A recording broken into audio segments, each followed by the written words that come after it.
Hello everyone, my name is Gandalin and welcome to another World of Warcraft guide.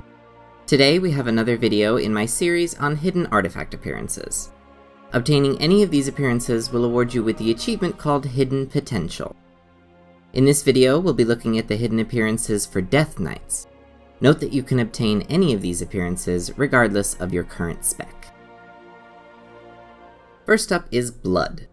This appearance is called Touch of Undeath, and is unlocked via the Twisting Anima of Souls. This changes the Maw of the Damned to look like a single-headed axe with some horns and fleshy bits. The item for this appearance drops from the guaranteed chest at the end of the Withered training scenario. To access the scenario, you must unlock world quests and complete the first part of the Suramar story, as measured by the Nightfallen but Not Forgotten achievement.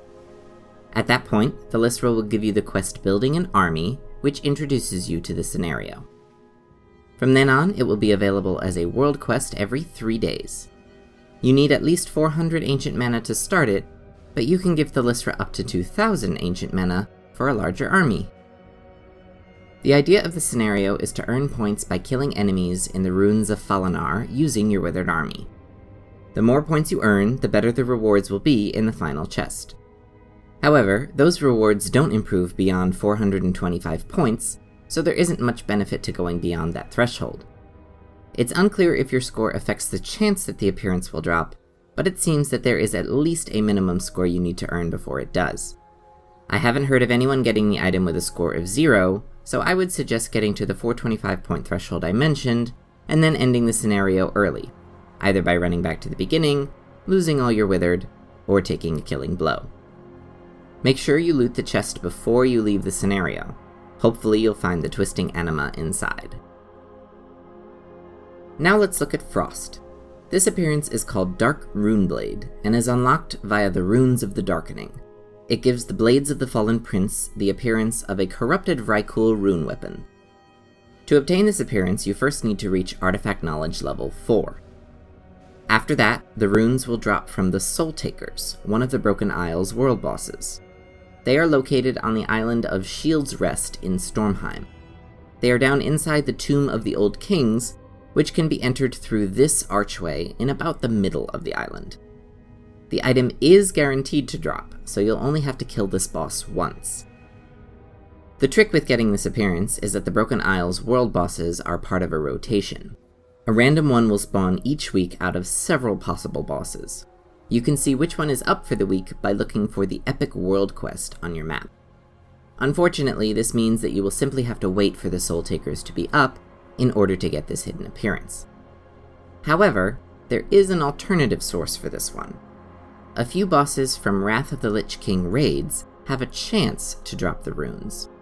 These bosses include Deathbringer Sourfang and the Lich King in Icecrown Citadel, as well as the Four Horsemen in Naxxramas.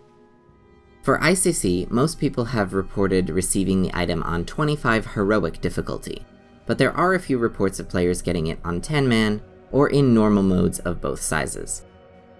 For Nax, most players got it on 25-man, but it's possible that it could drop from 10-man as well. Finally, we have the Unholy appearance, which is called Bone Reaper. It is unlocked via the Bone Reaper's hook, and attaches a giant hook to the end of Apocalypse. To obtain this appearance, you first need to reach Artifact Knowledge level 6. After that, there is a chance that you will see a special mob appear whenever you use your artifact ability, Apocalypse, to summon ghouls. This mob will be an undead orc who will say, "Why have I been brought back to fight for you?" when he appears. This can happen anywhere in-game, including instances and the Proving Grounds. After he despawns, he will leave behind Professor Putricide's Lost Journal.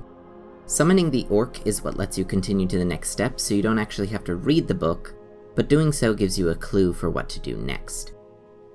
Head to the Icecrown Citadel raid on any size or difficulty, and make your way to Professor Putricide's room. Look under the green slime sprayer, and you'll find the trapdoor mentioned in his journal. Inside, you'll find Stitchwork, who will drop the hook when killed. If you want to try spawning the special mob faster, you can try using the Proving Grounds. Whenever you start a new trial, your cooldowns are reset. So you can start one, use Apocalypse, abandon the trial, and start a new one. This will let you cast Apocalypse more frequently. This is not at all required, but if you want to grind for the mob, this is the most efficient way. There are also unconfirmed reports of the orc spawning from other ghoul summoning abilities, like Raise Dead and Army of the Dead, so you can always throw those in along with your Apocalypse casts. For me, the mob was summoned from the Artifact ability, so that's what I would count on. And those are the hidden appearances for the Death Knight artifacts. Remember that you can get any of the hidden appearances regardless of your current spec.